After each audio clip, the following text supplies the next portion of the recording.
setelah saya masuk Islam, saya dengar khotbahnya Pendeta Yahya Waloni. Memang semua itu benar, di Kristen itu seperti itu. Saya bilang, ternyata selama ini kita sama orang Kristen, tapi kita ini nggak tahu kalau kita di. Alhamdulillah sebelum meninggal saya sudah datang di jalan yang benar sama anak-anak saya. Jadi sempat saya sampai pesan itu anak-anak, kita nggak usah cari-cari titel yang tinggi deh nak, cukup kita belajar agama saja nak. Cukup itu sudah, nggak usah bilang mau jadi dokter Andus apa, karena titel yang kekal itu semua almarhum. Saya bilang begitu. Jadi jangan pernah bilang ini kau mau sekolah tinggi begini-begini, tidak usah nak. Cari ya kau, kita sudah di tempat yang benar ini. Insya Allah memang mama ini juga manusia berdosa, tapi insya Allah lewat kalian berdua mama bisa lihat, ngintip saja itu pintu surga. Alhamdulillah. Memang ada perbedaan Ustaz, jauh. Kita di Kristen itu, bukan saya menjelekan karena saya sekarang anaknya Allah, bukan karena saya itu sekarang Islamnya, tapi betul-betul perbedaannya jauh sekali Ustaz. Kita di Kristen itu disuruh fight di gereja itu kayak bagaimana ini para jemaat kita harus meminta. Dan itu pengalaman saya Ustaz, diusir pagi-pagi Ustaz. Menagih untuk gereja. Per bulan? Tiap hari itu ada tagihan, ada bukunya Ustaz. Tagihan apa? Misalkan ada acara untuk gereja begitu, ada acara Pesparawi, ada acara tahunan, ada aja. Kita disuruh meminta ke jemaat sumbangan, tapi ini sumbangan ini kayak membegal atau memaksa. Wajib. Harus. Pagi jam 7 sudah harus ini Ustadz. Saya sempat diusir, sempat dimaki, tapi tugas gereja. Nanti datang di sini Ustadz, saya bilang ya betul deh. Perbedaannya betul-betul beda. Betul kata Ustadz Yahya Waloni, dasi saja yang dipakai jemaat yang beli, betul. Karena uang jemaat yang diambil. Gula saja mau minum kopi ini, uangnya jemaat. Betul, bagaimana kita tidak dimaki, tidak di ini pagi-pagi gara-gara menang. Kita kayak petugas koperasi. Iya Ustaz, saya bilang betul-betul. Kalau di Islam saya belajar memang kita bersedekah itu jangan. Kalau di Kristen kan lain Ustaz. Kita menolong sesama kita orang berpunya. Kalau yang sama-sama susah enggak bakalan dia mau tolong. Misalkan saya minta ke kakak bantu saya dulu. Tapi kalau yang satu yang suami istri pegawai, dia bantu. Itu yang di situ saya bilang berpikir, alhamdulillah ya Allah, Allah kasih saya di umur-umurku begini saya bisa bedakan. Saya sudah pasrah hidupku di Islam, apapun yang terjadi itu semua yang terbaik dalam hidup saya. Itu. Jadi saya bilang bersyukur. Saya pernah kecelakaan 2010 itu Ustadz sama almarhum suami sama anak yang sulung. Ketindis bangunan rumah ini Ustadz dari jam 10 pagi sampai jam 2 sore. Baru bisa diangkat orang keluar dalam Tuhan rumah, tapi itu memang semua Allah memang mau pakai saya sama anakku. Mau panggil saya sama anakku ke agama ini. Jam 7 malam baru dibawa keluar dari kampung datang ke rumah sakit. Di situ dibiarkan saja, sedangkan patah ini. Suami sebelah kanan, saya sebelah kiri. Alhamdulillah saya bisa sehat, suami saja yang agak pincang. Itu pun kita urus diri sendiri Ustadz di sini. Saya bilang betul-betul Tuhan itu yang dibilang Tuhan Yesus tidak menolong Ustadz. Saya menderita betul sama suami, sama anak-anak, usaha sendiri Ustadz. Usaha sendiri tanpa campur tangan keluarga. 1 biji obat pun tidak dibelikan, saya usaha sendiri. Padahal dalam keadaan pincang. Suami saya masih tempat tidur Ustaz. Di situ saya bilang betul-betul yang dibilang Tuhan Yesus tidak ada. Tidak ada. Hari ini baru saya ungkapkan sakit hatinya saya. Makanya pendeta marah. Dia bilang, oh hebatnya kau pindah ke haknya saya. Ini pribadi saya. Saya mau Hindu, saya mau Buddha, saya mau Islam, pribadi saya. Terserah kalian mau benci saya. Ini yang saya cari. Saya perjuangkan selama ini, dibuang keluarga, di gereja dibilang saya tidak ini. Alhamdulillah saya di sini saya banyak belajar Ustadz bahwa kita orang Islam itu bersedekah tidak tunggu kaya.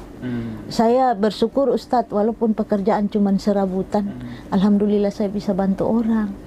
Saya bisa bantu sesama yang datang minta. Kalau tidak ada saya bilang tidak ada, tapi kalau ada alhamdulillah dapat ini. Suami juga orangnya tidak pelit, suka membantu. Saya bilang alhamdulillah.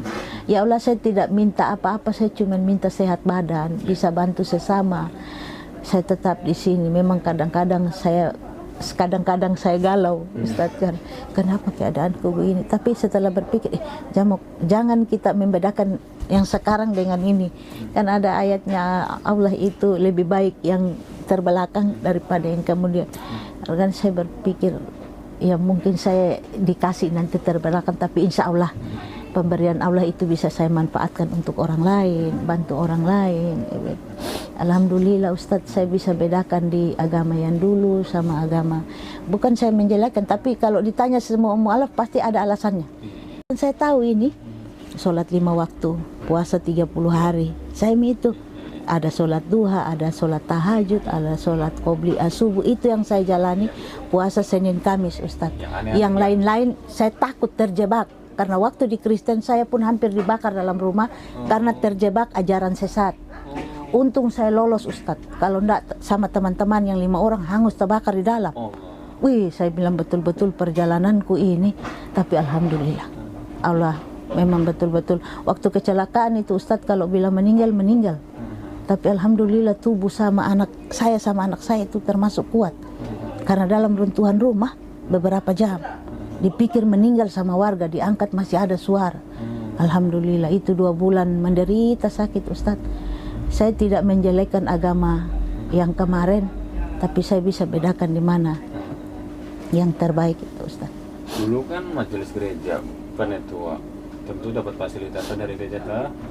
Nah, kalau di Islam sekarang jadi mu'alaf, hidupnya susah, gak kayak dulu. Iya. Tapi yang ibu rasakan sekarang gimana? Tapi lebih baik saya di Islam. Saya sudah buktikan itu, Ustaz. Saya sama anak-anak saya pernah tidak makan. Karena saya berjuang sendiri-sendiri. Tapi alhamdulillah Allah itu memang, mau dibilang Allah itu memang maha tahu umatnya. Di saat saya susah sama mie 1 bungkus, selesai makan, anakku yang sulung bilang, "Mak, tidak ada nasi." Saya bilang, "Tidak ada, Nak. Mama belum kerja. Sore ada yang antar beras." Alhamdulillah. "Bu, ini ada sedikit sumbangan, ada mie, ada telur." Alhamdulillah, saya masak, kasih anak-anak makan. Di situ saya bilang, makanya saya sering, Ustadz, bicara sama yang Islam asli. Kadang mereka tidak yakin. Tante, ibu, kenapa kita yakin sekali dengan keadaan, sedangkan kita cuma punya pekerjaan satu, cuci piring. Saya bilang, kalau kita bersyukur, Dek, insya Allah akan Allah tambahkan. Tapi kalau kita mengeluh, malah Allah bikin kita lebih ini lagi, kira-kira mau sampai di mana ini umatku, mengeluh terus di situ. Jadi di situ saya belajar, saya bilang, bagaimana mau dibilang susah, alhamdulillah ada saja rezeki. Ada saja rezeki. Makanya saya selalu bilang ini suami yang ini, jangan pernah mengeluh, jangan pernah mengeluh. Dulu saya suka mengeluh, ya Allah, saya kadang sholat itu, Ustadz, saya bilang saya pasrah, Ustadz, Allah, saya tidak bisa bilang apa, karena saya yakin Allah tahu pikiranku, Allah tahu apa yang saya mau. Saya cuma pingin anak-anakku makan, itu saja. Alhamdulillah Allah jawab lewat orang, kasih. Di situ saya belajar, Ustadz, kalau kita memberi pasti Allah balas. Di saat kita memberi dengan ikhlas, Allah.